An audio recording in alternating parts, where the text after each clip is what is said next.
Flooring spring আমরা কিভাবে লাগাবো? ফিটিংস দেখলেই অনেকের মনে কিন্তু এই প্রশ্নটা জাগে, আর অনেকেই কিন্তু এই ফ্লোরিং স্প্রিং খুব সহজেই লাগিয়ে নিতে পারো। আর এই ভিডিওটা সম্পূর্ণ মিডিয়াম এবং নতুন কার্পেন্টার ভাইদের জন্য। তো বন্ধুরা, ভিডিওটা তোমাদের পুরোটা কন্টিনিউ দেখতে হবে, আর এটা পুরো স্টেপ বাই স্টেপ দেখিয়েছি কিভাবে আমরা ফ্লোরিং স্প্রিং লাগাবো। তো চলো ভিডিও শুরু করছি। তো বন্ধুরা, এখানে আমরা ইনক্স কোম্পানির ফ্লোরিং স্প্রিং নিয়েছি, আর যেটার ওয়েট ক্যাপাসিটি কিন্তু 90 কেজি। এখানে বক্স ওপেন করে নিলাম, আর ওপেন করার পর প্রথমে তোমরা গাইড টুলস পেয়ে যাবে আর একটা রেঞ্জ পেয়ে যাবে। আর এই হচ্ছে আমাদের মেশিন, আর যেটা হচ্ছে ইনক্স কোম্পানির, আর 90 কেজি ক্যাপাসিটির কিন্তু এই মেশিনটা রয়েছে। এই ফ্লোরিং স্প্রিং ফিটিং নিয়ে আগেও একটা ভিডিও বানিয়েছি, সেটা কিন্তু হ্যাভলে কোম্পানির ছিল, ডিসক্রিপশানে দিয়ে দেবো, ওটাও তোমরা দেখে নিতে পারো। তো এখানে যে 4টে স্ক্রু ছিল, আমরা 4টে স্ক্রু প্রথমে খুলে নেওয়ার পর এই হচ্ছে আমাদের মেশিনটা কিন্তু বেরিয়ে যাবে। তো আমাদের যে জায়গায় মেশিনটা লাগবে সেখানে কিন্তু রেখে আমরা চেক করে নেব। তো বন্ধুরা, এখানে আমরা কি করেছি, আমাদের যে কাটিং করেছি এটা আমরা পাথরবালাকে দিয়ে কাটিং করে নিয়েছিলাম। তারপর দেখতে পাচ্ছ আমাদের জায়গা অনেকটা ডিপ হয়ে গেছে। তো এটা কিন্তু মেশিনটা আমাদের ওপরে যে ফ্লোর আছে ফ্লোরের লেভেল করতে হবে। তার জন্য আমরা কি করেছি, সিমেন্ট মাখানো যে বালি হয় সে বালি কিন্তু আমরা ফ্লোরে আমাদের যতটা উঁচু দরকার সেই ততটা কিন্তু আমরা ভরে দিয়েছি, দিয়ে মেশিনটা কিন্তু এখানে বসিয়ে ফ্লোর যে আছে ফ্লোরের ঠিক আমরা লেভেল করেছি। তাহলে কিন্তু খুব ভালোভাবে আর খুব সহজেই কিন্তু আমরা মেশিনটা ইনস্টল করতে পারবো।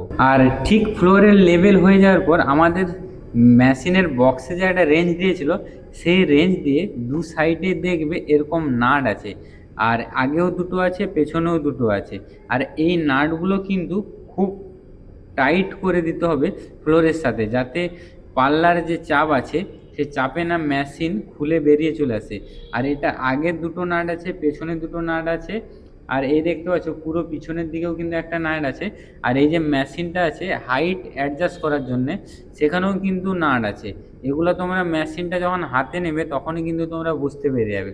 আর এইভাবে পুরো চারদিকে ভালোভাবে টাইট করে দিতে হবে, যাতে মেশিনটা কোনোভাবে খুলে না বেরিয়ে আসে। তারপর উপরের যে প্লেটটা আছে সেই প্লেটটা কিন্তু আবার সেই 4টে স্ক্রু দিয়ে জায়গা মতো আমরা কিন্তু টাইট করে দেবো।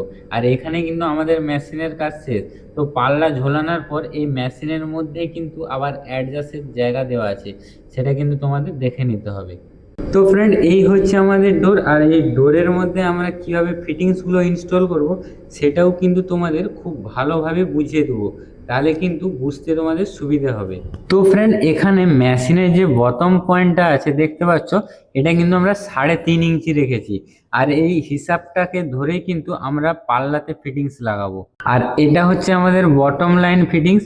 আর যেহেতু পাল্লার সাইডে আমাদের 2 সুতা গ্রুপ থাকবে, তাই আমরা একটা 2 সুতা বিট দিয়ে তারপর আমাদের বটম লাইনে যে ফিটিংস আছে সেটা সেন্টার কিন্তু আমরা 3.5 ইঞ্চি রাখবো। আর এই মেজারমেন্টের দাগ তুলে আমরা ওই জায়গাটা ড্রিল মেশিন দিয়ে গ্রুপ কাটিং করে এই ফিটিংসটা পুরো বিট যে আছে বিটের লেভেল করে দেবো।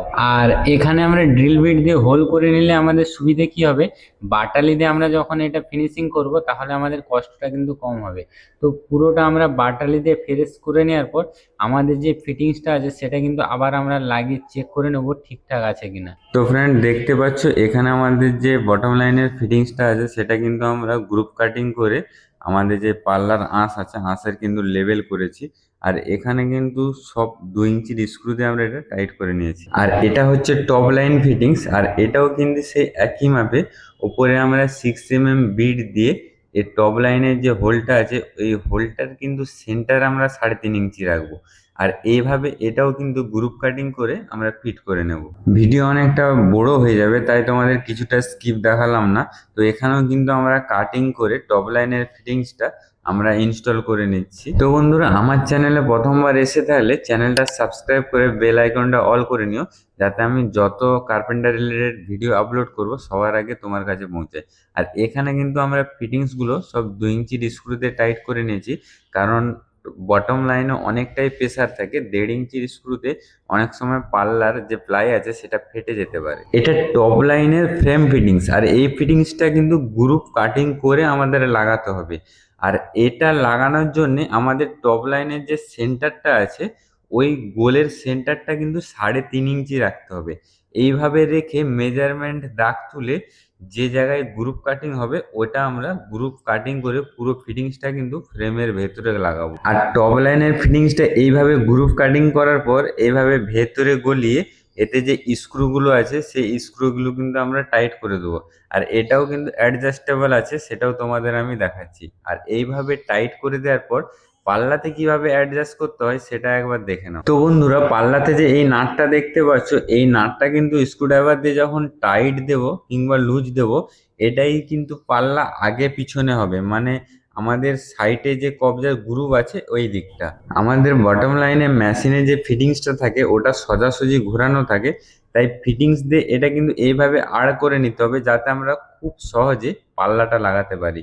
আর এইভাবে পাল্লা লাগাতে আমাদের সুবিধেই হয়। আর এই দেখতে পাচ্ছ আমরা নিচে যখন পাল্লা অ্যাডজাস্টেবলে লাগিয়ে নেব, তারপর বটম লাইন যে আছে সেই বটম লাইনের ফিটিংসটাও আমরা এইভাবে গলিয়ে দেবো। আর এইটা হচ্ছে অ্যাডজাস্টেবল, এটা যখন আমরা লুজ দিব এই ফিটিংসটা কিন্তু ওপর দিকে উঠে যাবে। আর ফিটিংসটা পাল্লার ঠিক ওই টপ লাইনের হোলে যখন গলে যাবে, আবার এই অ্যাডজাস্টেবল উপর দিকে টাইট দিয়ে দিলে ওই হোলটা কিন্তু ফিটিংসটা গলে যাবে। আর এইভাবেই কিন্তু এটাকে লক করতে হয়। আর ফাইনালি আমাদের টপ লাইনের যে ফিটিংসটা আছে সেটা পাল্লার মধ্যে কিন্তু আমরা লাগিয়ে নিয়েছি। আর এইভাবেই কিন্তু টপ লাইনের ফিটিংস পাল্লাতে লাগাতে হয়। তো ফ্রেন্ড, ফাইনালি আমাদের ফ্লোরিং স্প্রিং ফিটিং ইনস্টল করা হয়ে গেছে। আর এইভাবেই কিন্তু পাল্লাটা কাজ করবে। আর এই সাইডের গ্রুপ অ্যাডজাস্টমেন্টের জন্য এই যে নাটটা আছে এই নাটটা কিন্তু তোমাদের অ্যাডজাস্ট করতে হবে, তাহলে কিন্তু আমাদের কবজার সাইডের যে গ্রুপটা সেটা কিন্তু পারফেক্ট চলে আসবে। আর এটা তোমরা তোমাদের মতো কিন্তু অ্যাডজাস্ট করে নিও। আর এখানে দেখতে পাচ্ছ আমাদের গ্রুপিং লাইন কিন্তু ঠিক আছে। আর ফাইনালি আমাদের যে ফ্লোরিং স্প্রিংস ডোর সেটা কিন্তু আমরা ইনস্টল করেছি। তো ভিডিও ভালো লেগে থাকলে একটা লাইক করে ভিডিওটা তোমার বন্ধুদের শেয়ার করে দিও।